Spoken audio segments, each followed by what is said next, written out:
Hey guys, welcome back to my YouTube channel and welcome to the finale of WondLa week on my social media. So this week I have done a 7-episode series about the Apple TV Plus show WondLa.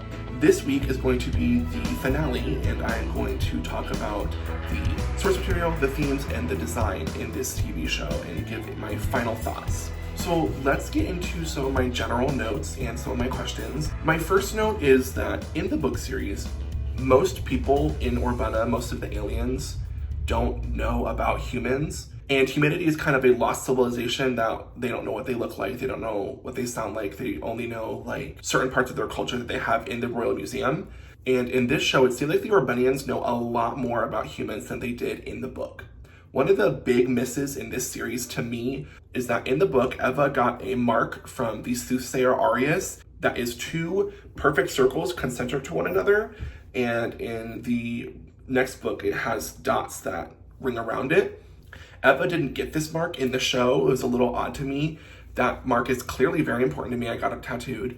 I wish they had given it to her in the show because of how important it was to the book, how important it was for her to be seen as an ally to certain groups. And when Eva loses the mark, when Zin notices, he finally comes to terms with the fact that Arius is actually dead. So I wish that this mark could have been in the TV show, and I was worried in my trailer reaction that her costume would restrict her from having the mark, and it turns out that they didn't even put it in to begin with. Another note is that Eva can talk to every animal pretty much perfectly in the TV show, and in the series, it takes her a while. It takes her up into the last act of book 3 to be able to talk to every animal perfectly. However, I do think that this choice was made to condense the story a little bit. And my final question that kind of went unanswered, but probably will be answered later, is does Lowrock already work with Cadmus Pride? We see Lowrock really early in this series, and we don't know if he's only working for the Urbanians, only working for Queen Oho, or if he's also working with Cadmus like he was in the book series.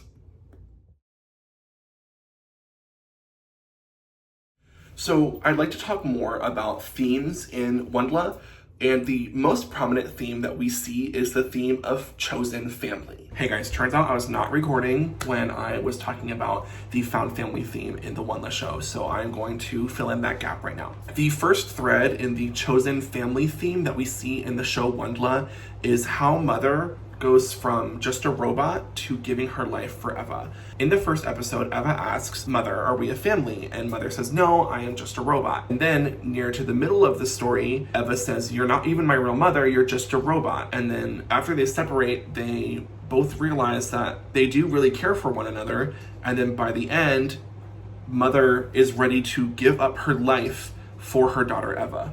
So the progression from no, we're not family, I'm just a robot, to I'm willing to give my life for my daughter is so poetic and tangible, and you can really feel something in Mother's mind snap at that moment when she says, this is my daughter, I'm willing to give my life for her. Okay, that's all I have to say. Back to my regular outfit. Another example of the found family narrative that we can see in the WondLa show is Rovinder becoming Eva's father figure. We know that Eva did not have a father figure growing up in the sanctuary, and we also know that Rovinder lost his partner and his child. So when Eva emerges, she meets this old alien who is mad at the world, and he initially rejects her, but he's the only person she knows besides the marauder Bastille, so she follows him around, and eventually they get into an argument and split apart, and then at the end they come back together. I also really like the motif of Dorothy and the Tin Man and the Scarecrow holding hands and walking down the yellow brick road, and Eva in the book interprets that as a little girl, a parent, and their robot, and that motif eventually becomes Eva, Rovinder, and Mother 06. Another minor theme in the WondLa show is overcoming fear. We really see Eva be more prepared for the world in this show than she was in the book series. She's very brave, and that's a big part of her character in the book series, but she's a little more prepared for the adversity that she faces in this series. And coming off of that bravery theme is the theme of trusting nature over technology. We know in the book that one of the biggest rules of the sanctuary is trust technology. And in the show, Mother says, trust what you have been taught. And the problem is that everything that Eva has been taught about the world is not true. It's not applicable to the current state of the world anymore. So we as an audience have to learn with Eva to trust nature instead of technology. And there was a little hint of that in the episode Bridge, where Otto is telling her, you need to trust me, you can't trust that machine. And it's kind of a funny gag that Otto doesn't trust the machine, but it's an overall arcing theme in this series.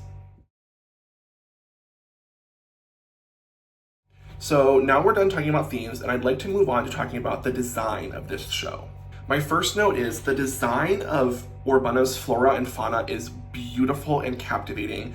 The design team, the 3D animators, the artists did a fabulous job rendering and imagining Urbana as a beautiful planet, ripe with life, and new and alien to Eva's eyes.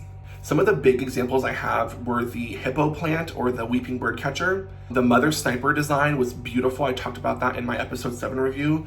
The mother sniper was absolutely beautiful. I loved the design. And the overall city of Solace was very, very well drawn and rendered. I think it looked really beautiful. It felt so alien and beautiful. Overall, I'd say that the character designs were hit and miss, but the hits were home runs. Some of my favorite examples of character design in this show were Rovinder's design, the Arceans, specifically Zin, Bastille, the Pillar Guards. All of these were very book accurate and very well designed, but still stylized into the Skydance style of animation. Some of the character designs were very, very different. I wouldn't call them misses per se, but I do know that the animation team was working on a budget, so they didn't really have time to animate everything spot on to what it was illustrated in the book. Some of the really different designs were Mother, Queen Oho, and Low Rock.